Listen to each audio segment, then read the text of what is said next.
Hi, this is Sharon at Fitinfun.com, and I want to talk about the portfolios that I'm doing, setting up on Behance to support the yard sale. This is a marketing effort, both for the yard sale, of course, and making money and getting this junk out of the house is one hope out of it, but the other hope is more publicity to my cause, and hopefully people eventually will buy and review my books at Amazon. So that is the main goal. But for the moment, it's just getting the word out more about me and what I'm doing.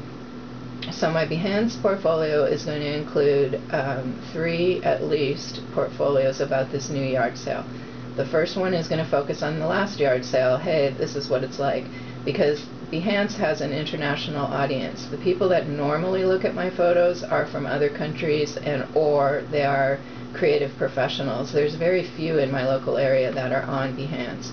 And even in my town, there's a couple people on, or maybe like 10 people on there, and 2 of them have used it at all, but neither one very much.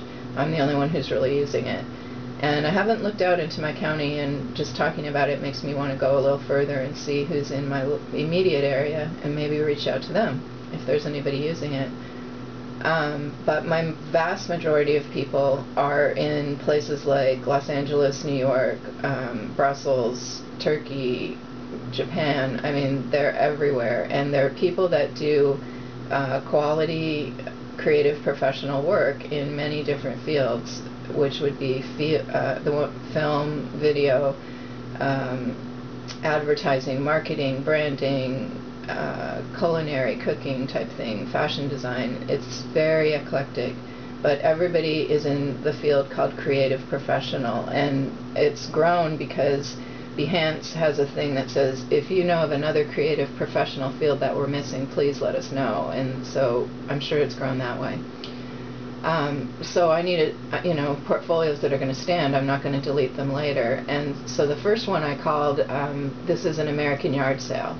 Because I know, I have people from South Africa. I'm sure they're interested. Like, well, what do they do over there in California?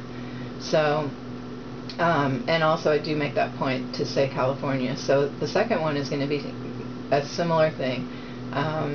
American Yard Sale Part 2, something like that. And I will show the pictures that I got out of the first yard sale and kind of introduce what we're doing.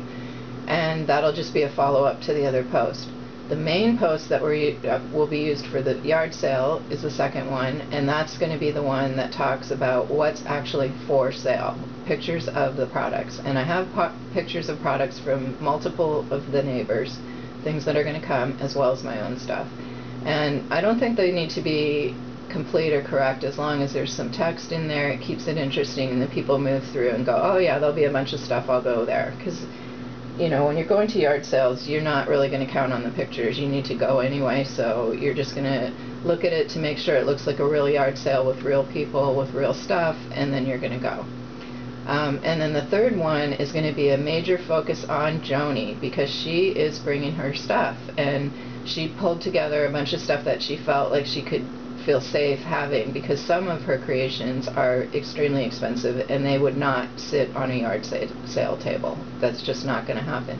But she does have some smaller pieces or some different pieces or things she tried, and those are going to be the things that she's bringing. And I'm so excited because that brings like everything together. My photography of her stuff, working with a client, having a person make more sales, and making the yard sale more interesting. So I'm absolutely thrilled about that. So there'll be a minimum of 1 thing about Joni, maybe even 2. And then there'll continue to be updates to the product listing. And I think I'll do that in a second set. And possibly the 2 product listings might go away, but maybe I'll just leave them there and put big bold at the end or at the top to say that this yard sale's over. Make sure you're just looking for fun. But I'm really excited, and that's my goal for tonight on marketing out to the world. I do want to mention that we have a local paper, printed, and it comes out every Thursday morning, and it's always been traditional to be in that paper, and we are not in that paper this week.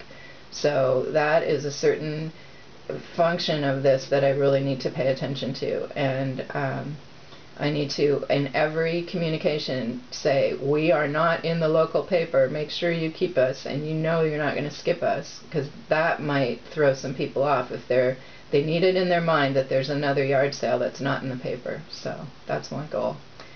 I hope you're Fitinfun, and if you are trying to market your yard sale, this helps you. And if you see holes in what I'm doing, please help me. I'm working hard on marketing, and hopefully it's happening.